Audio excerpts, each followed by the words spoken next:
मौसम क्या बहार है, सारा आलम बेकरार है, ऐसे में क्यों हम अगर आप तुमसे मिलाए न होते मेरे दिल। तेरी प्यारी प्यारी सूरत को किसी की नजर ना लगे। जब पलटूंगा घर भर के लट रह जाए मुख पे भी। हिंदी सिनेमा ने पूरे विश्व में अपनी अलग अलग पहचान बनाई, पर इसी हिंदी सिनेमा को कामयाबी के ऊंचे मुकाम तक पहुंचाने के पीछे ढेर सारे गैर हिंदी कलाकारों का बड़ा योगदान है।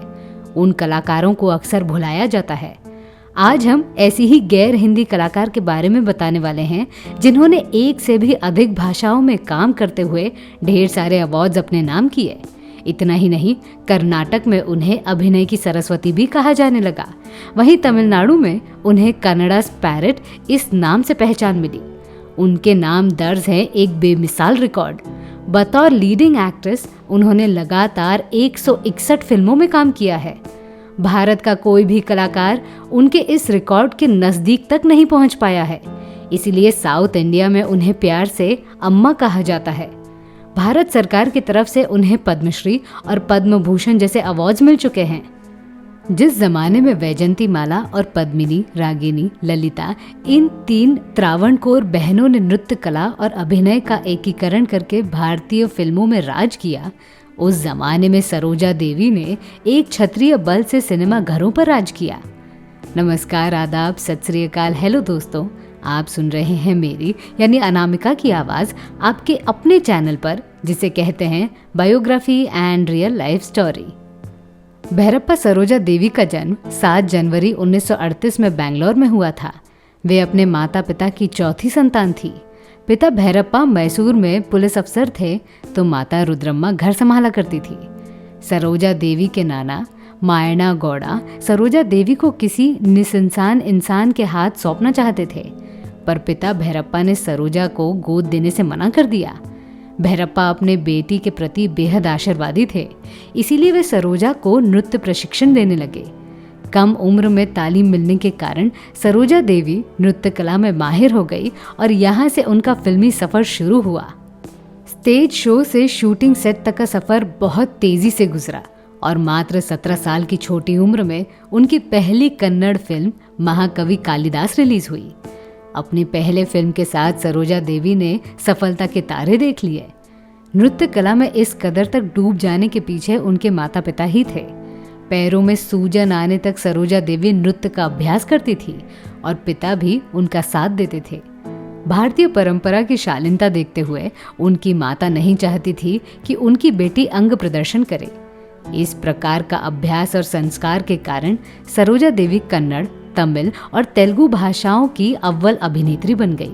इसे दुर्भाग्य कह लीजिए या समय की कमी, सरोजा देवी को हिंदी भाषा में वो सफलता नहीं मिली जो वैजंती माला, हेमा मालिनी, श्रीदेवी, पद्मिनी जैसी साउथ से आई अभिनेत्रियों को मिली।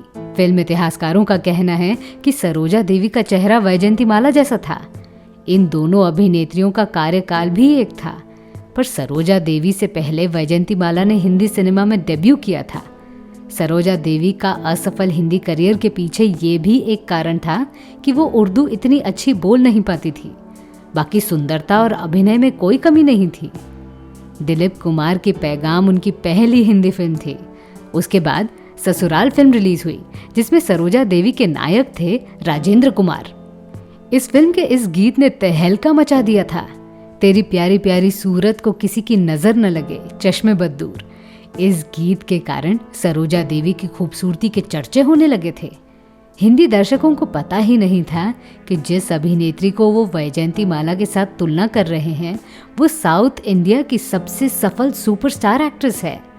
खैर, ससुराल फिल्म के बाद हांगकांग, दूज का चांद, प्यार किया तो डरना क्या, प्रीत न जाने रीत जैसी चर्चित फिल्में रिलीज हुई जो अधिकतम फ्लॉप साबित हुई। पर इस बात का उनके जीवन पर थोड़ा भी प्रभाव नहीं पड़ा, क्योंकि हिंदी को छोड़ दिया जाए तो वो तमिल, तेलुगु और कन्नड़ भाषाओं की सुपरस्टार एक्ट्रेस बन चुकी थी।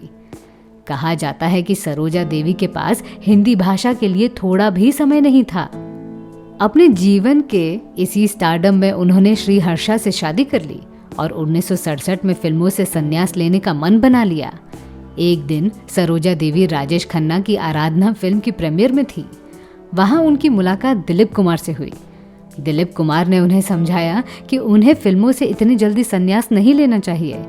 उन्होंने अपनी पत्नी का नाम आगे करते हुए कहा कि सायरा बानू ने भी शादी के बाद फिल्मों में काम करना जारी रखा था।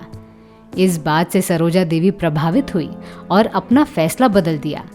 अगले 20 वर्षों में सरोजा देवी ने लगातार हिट फिल्में देने का अटूट रिकॉर्ड बनाया, पर 1987 में अपने पति के निधन के बाद उन्होंने 5 साल का गैप लिया। 5 साल के बाद वो दोबारा लौट आई। इस बार उन्होंने रोमांटिक और लीड एक्ट्रेस की भूमिकाएं लेना बंद कर दिया और सपोर्टिव किरदार करने लगी। तो मैं थी आपकी अनामिका। मेरी सुनाई हुई कहानी आपको कैसी लगी ये हमें कमेंट सेक्शन में ज़रूर बताइएगा और हमारे channel biography and real life stories को सब्सक्राइब करना न भूलें। नमस्कार।